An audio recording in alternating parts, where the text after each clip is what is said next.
Hello friends, welcome to my channel. ఈ వీడియోలో 555 IC astable multivibrator గా ఎలా వర్క్ అవుతుందో డిస్కస్ చేద్దాము.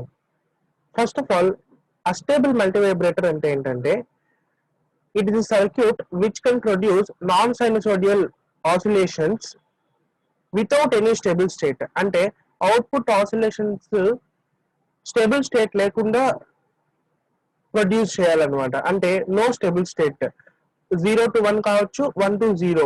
సో ఆటోమేటిక్ గా అదే ఫ్లిప్ అవ్వాలి, మనం ఎటువంటి ట్రిగ్గర్ పల్స్ ఇవ్వకుండానే. So then it is called astable multivibrator. ఒకవేళ 555 ఐసి అస్టేబుల్ మల్టీవైబ్రేటర్ గా వర్క్ అవ్వాలంటే సర్క్యూట్ ఎలా ఉంటుందో చూద్దాము. This is the schematic diagram of a stable multivibrator by using 555 IC. So 555 IC ఇలా ఉంటుంది. దీనికి మనం కొన్ని ఎక్స్టర్నల్ కాంపోనెంట్స్ ని ఇక్కడ ప్లేస్ చేయాలన్నమాట. మనం ఆల్రెడీ చెప్పుకున్నాము.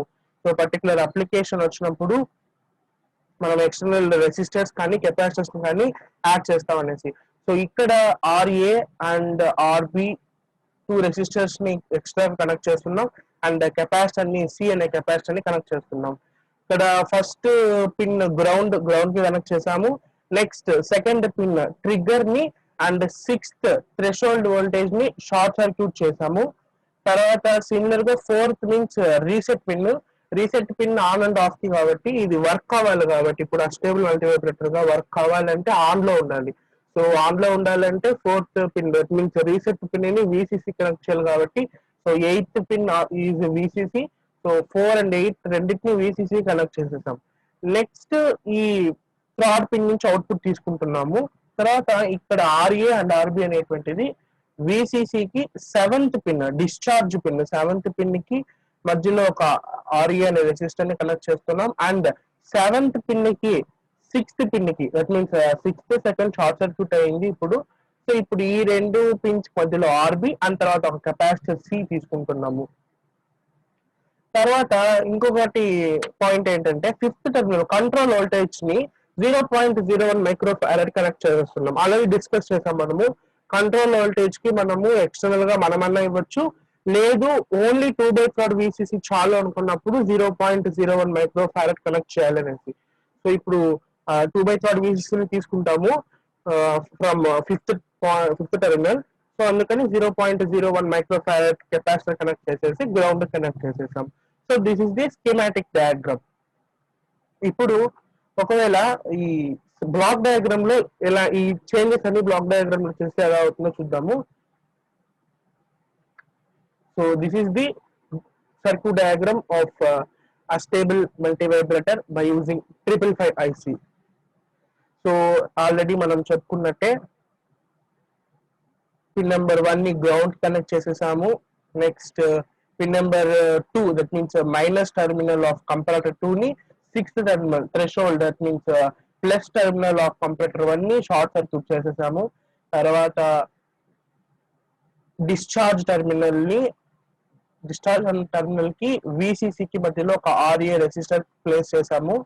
సో ఇక్కడ డిశ్చార్జ్ అనేటువంటిది ట్రాన్సిస్టర్ ద్వారా జరుగుతుంది. Q D is the discharge transistor. So Q నుంచి కనెక్ట్ చేస్తాం ట్రాన్సిస్టర్ కి. అండ్ ఇట్స్ కలెక్టర్ అంటే క్యూ అవుట్పుట్ వచ్చేసి బేస్ కనెక్ట్ చేస్తే అండ్ ఇట్స్ కలెక్టర్ ని ఆర్ఏకి ఆర్బికి మధ్యలో కనెక్ట్ చేసాము. అండ్ కెపాసిటర్ సి అనేటువంటిది ఈ షార్ట్ సర్క్యూట్ కి గ్రౌండ్ కి మధ్యలో కెపాసిటర్ అనేటువంటిది కనెక్ట్ చేసాము. Now let us see how it works. ఇది అస్టేబుల్ మల్టీవైబ్రేటర్ గా ఎలా వర్క్ అవుతుందో చూద్దాము.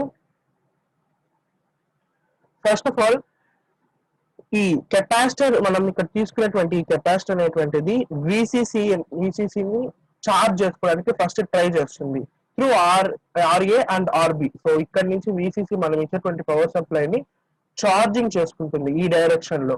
సో త్రూ ఆర్ఏ ఆర్బి ద్వారా చార్జ్ చేసుకుంటూ ఉంటుంది. సో వెన్ ఎవర్ అది చార్జ్ చేసుకుంటూ ఉంటే ఎంతవరకు అది ఛార్జ్ అవుతుంది అని అంటే 2/3 విసిసి వరకు ఛార్జ్ అవుతుంది. ఎందుకు అని అంటే it has chance to charge up to VCC వరకు ఛార్జ్ అవడానికి తీసుకుంటూ ఉంటుంది.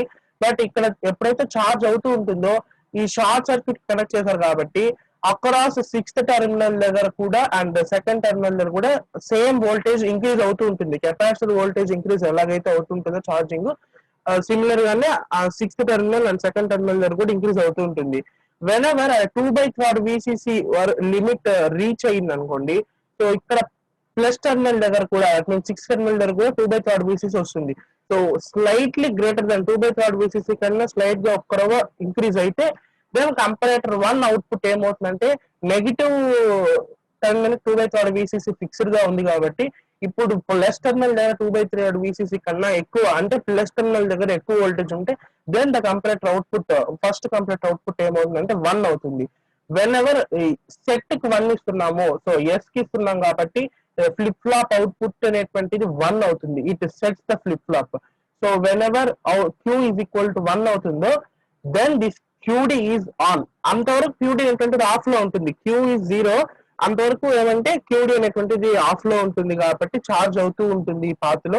వెన్ ఎవర్ క్యూ 1 అవుతుందో బేస్ కి మనము వోల్టేజ్ ఇస్తున్నాము, అప్పుడు క్యూడి అనేటువంటిది ఆన్ అవుతుంది. వెన్ ఎవర్ క్యూడి ఆన్ అవుతుందో దెన్ ఇట్ కెపాసిటర్ కి డిశ్చార్జ్ అయ్యే పాత్ అనేటువంటిది వస్తుంది. డిశ్చార్జ్ జరిగేటువంటి పాత్ అనేటువంటిది దానికి అప్పుడు వస్తుంది అనమాట. అంతవరకు ఇది షార్ట్ సర్క్యూట్ లో ఉంటుంది.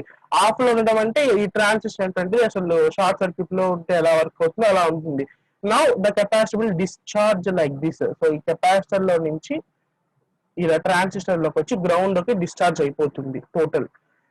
అది ఎంతవరకు డిశ్చార్జ్ అవుతుందంటే సో 2/3 VCC అనేటువంటిది మాక్సిమం లిమిట్. 2/3 VCC నుంచి డిశ్చార్జ్ అవుతూ whenever it comes to 1/3 VCC 1/3 VCCకి వచ్చిందంటే ఇది డిశ్చార్జ్ అవుతుందంటే ఏంటంటే సిమిలర్ గా సిక్స్త్ టెర్మినల్ దగ్గర సెకండ్ టెర్మినల్ దగ్గర కూడా వోల్టేజ్ తగ్గుతుందని అర్థము. సో ఇప్పుడు ఈ సిక్స్త్ టెర్మినల్ దగ్గర కానీ సెకండ్ టెర్మినల్ దగ్గర కానీ వోల్టేజ్ తగ్గుతూ 1/3 VCC వరకు వచ్చింది అనుకో, కంపేరేటర్ 2 ని మనం చూస్తే ఆల్రెడీ ప్లస్ టెర్మినల్ దగ్గర కంపేరేటర్ 2 కి 1/3 VCC ఫిక్స్డ్ గా ఉంది. ఇప్పుడు ఇక్కడ మైనస్ టెర్మినల్ అంటే కెపాసిటర్ దగ్గర ఉండే వోల్టేజ్.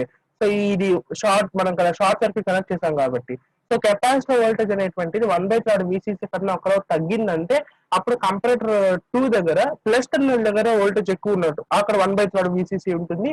కింద మైనస్ టెర్మినల్ ఏమంటే కొంచెం తక్కువ ఉంటుంది, డిశ్చార్జ్ అవుతుంది కాబట్టి అప్పుడు కంపరేటర్ 2 అవుట్పుట్ హై అవుతుంది. కంపేరేటర్ 2 అవుట్పుట్ హై అయితే అది రీసెట్ కనెక్ట్ చేసినాం కాబట్టి this flip flop will be resets. Reset అంటే ఏంటంటే క్యూ బికమ్స్ 0. ఇంతవరకు క్యూ 1 లో ఉన్నప్పుడు మనం తీసుకునేది కాంప్లిమెంటరీ అవుట్పుట్ కాబట్టి ఇంతకు ముందు క్యూ 1 ఉంది కాబట్టి 0 లో ఉంటుంది. ఇప్పుడు క్యూ ఎప్పుడైతే 0 అవుతుందో రీసెట్ అయిన తర్వాత then the output wave form అనేటువంటిది సెట్ అవుతుంది. దట్ మీన్స్ 1 అవుతుంది.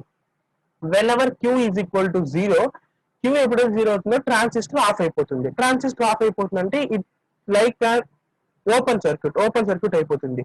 ఇప్పుడు అగైన్ కెపాసిటర్ ఛార్జ్ అవుతుంది. అప్ టు ఎంతవరకు ఛార్జ్ అవుతుంది, 2/3 VCC వరకు ఛార్జ్ అవుతుంది.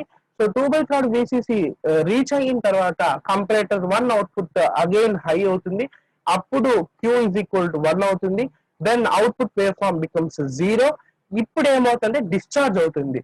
డిశ్చార్జ్ అయ్యేంత సేపు ఈ 0 లోనే ఉంటుంది అవుట్పుట్ వేవ్ ఫార్మ్ అనేటువంటిది. అంటే ఈ టైం పీరియడ్ అనేటువంటిది 1 లో ఉన్నా 0 లో ఉన్నా ఎంతసేపు అది 1 లో కానీ 0 లో కానీ ఉంటుందంటే అది time period is depends on the charging and discharging. అంటే టైం కాన్స్టెంట్స్ పైన డిపెండ్ అవుతుంది. కెపాసిటర్ యొక్క టైం కాన్స్టెంట్స్ మీద డిపెండ్ అవుతుంది. సో ఇలా ఛార్జింగ్ అండ్ డిశ్చార్జింగ్ కంటిన్యూగా జరుగుతూ ఉంటుంది. సో ఇప్పుడు అవుట్పుట్ వేవ్ ఫార్మ్ ఎలా వస్తుందో ఇప్పుడు ఒకసారి చూద్దాము. So this is the wave form. అంటే 2/3 VCCకి అది ఛార్జింగ్ అవుతూ 2/3 VCC వరకు వెళ్తే దెన్ ఇట్ ఏమవుతుంది, 2/3 VCCకి వెళ్ళిన తర్వాత క్యూ అనేటువంటిది సెట్ అవుతుంది.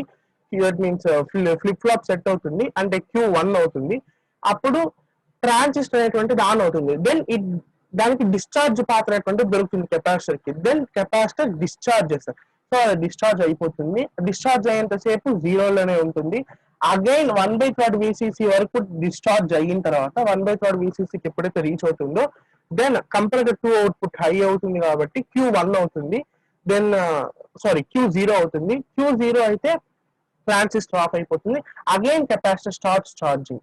సో ఛార్జింగ్ అండ్ డిశ్చార్జింగ్ వెళ్తూ ఉంటుంది. బేస్డ్ ఆన్ దట్ అవుట్పుట్ కూడా జీరోస్ అండ్ వన్స్ ఆటోమేటిక్ గా ఫ్లిప్ అవుతూ ఉంటుంది, మనం ఎక్స్టర్నల్ గా ఏం ట్రిగ్గర్ ఇవ్వకుండా. సో ఇట్ ఇస్ ఆ స్టేబుల్ మల్టీ వైబ్రేటర్. అండ్ అలాగే మీరు ఇక్కడ గుర్తుపెట్టి చూస్తుంటే ఛార్జింగ్ పార్ట్ కన్నా డిశ్చార్జింగ్ పార్ట్ తక్కువ ఉంది. అవుట్పుట్ లో కూడా 1 కన్నా 0 టైం పీరియడ్ కొంచెం తక్కువ ఉంది. ఎందుకంటే ఛార్జ్ అయ్యేటప్పుడు మీరు ఒకసారి సర్క్యూట్ డయాగ్రామ్ కనుక చూస్తే, 1 minute.